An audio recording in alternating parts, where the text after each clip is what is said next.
This is the right spot. Look at this. This area is filled with books about pretend people. That's right, Grover. This is the fiction section. Fiction means it's a made-up story. This is the fiction section. Fiction means it's a made-up story. Now, one thing I really want your generation to embrace is that the Earth is a closed system. We cannot leave the Earth. The Earth is a closed system. We cannot leave the Earth. Kind of like all of our ancestors told us. Wow, that's crazy, eh? And you guys believe NASA, which in Hebrew means to deceive. Laughable. Wow. The truth shall set you free, but you need to decide to wake up now or never. And if you don't wake up, enjoy this life. Peace and love. This dude literally exposes how crazy it is to believe in the ball earth lie. You need to watch this, okay?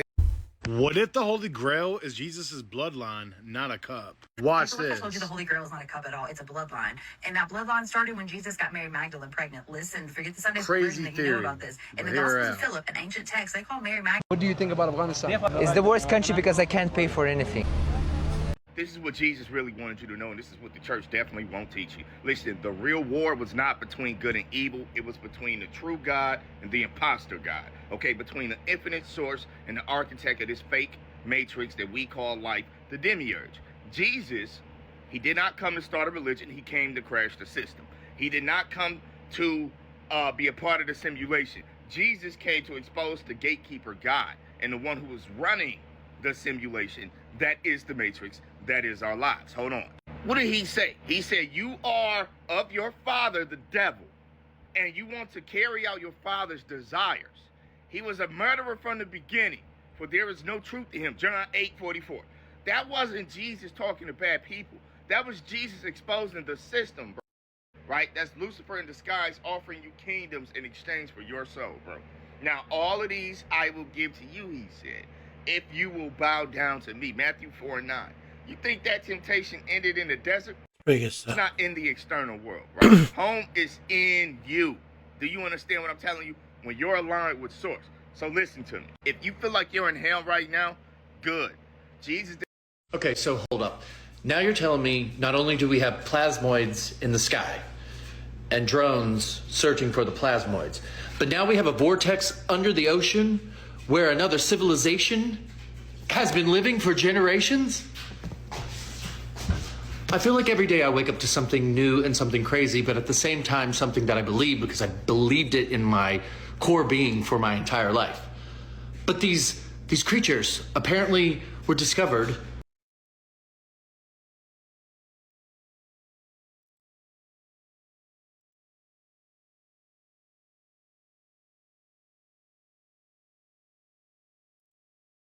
Called gods, and the Bible calls fallen angels.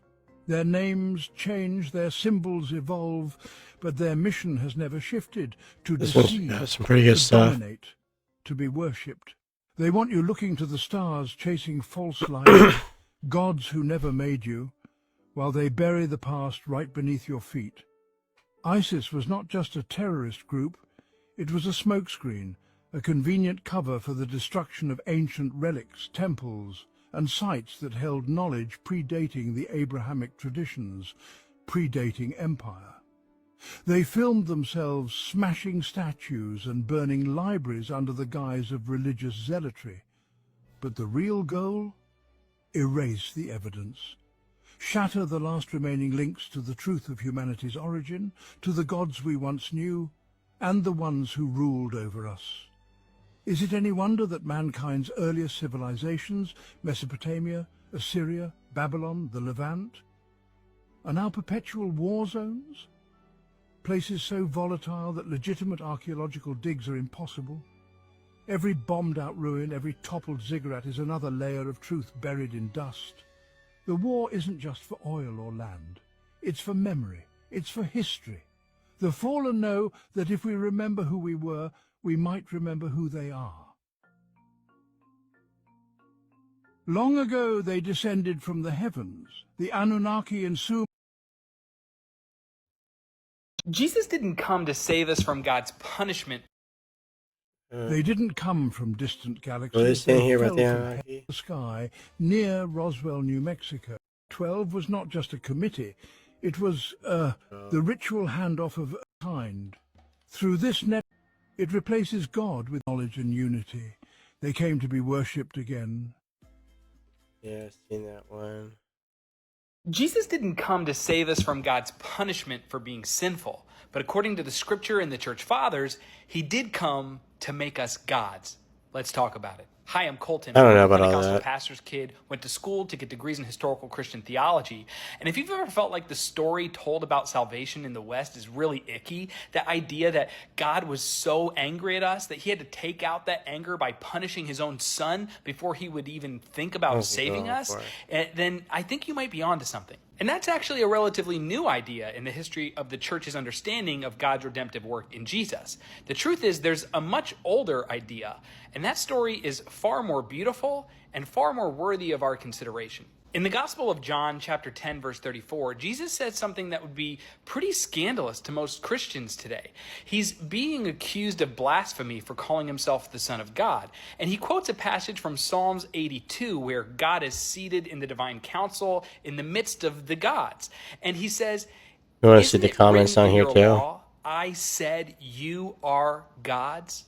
Now, most Protestant Christians will just skip over that verse or try to explain it away as a metaphor or say he didn't really mean it. But the earliest Christians, they didn't treat it that way. They actually took it seriously. And they believed that salvation wasn't just about being forgiven or getting into heaven as some kind of reward. They believed that the whole point of Christianity was nothing less than us becoming divine.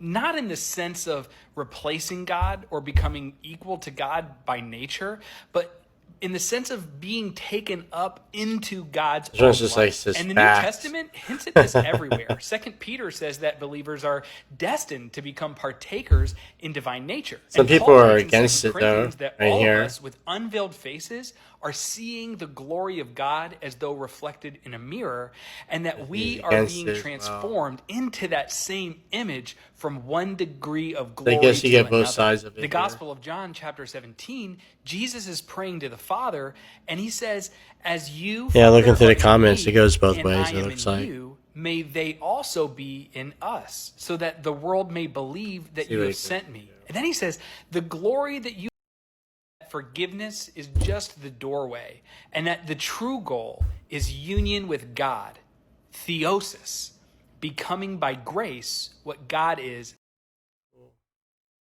Would you talk to us about Jesus? Yes, I would. I have a feeling that he was misunderstood. Oh, this is like that Bassar Very guy. much so. Still misunderstood to this And day. the Bible, I'm thinking, Isn't he like isn't an accurate channeling an alien or something? Always, no. tell us. No. Let's see what the Much of comment what, says. in that sense, that individual was teaching is very similar to what you are now understanding in what you call your metaphysical age. The idea is that simply people back then couldn't understand. Saying the same thing as the But Bassar to guy. put it in a more fundamental sense, Yeshua, or as you say, Jesus, really did not intend in any way, shape, or form to create followers. Intended to create leaders, equals. Did not intend to create Christians per se, intended to let you all know you are Christ's. That's the greatest misunderstanding of the information. Does that make sense? Yes. All right. So much of what you're understanding today is the idea that that individual was teaching. Even down to the concept of how powerfully your beliefs create your reality, yes?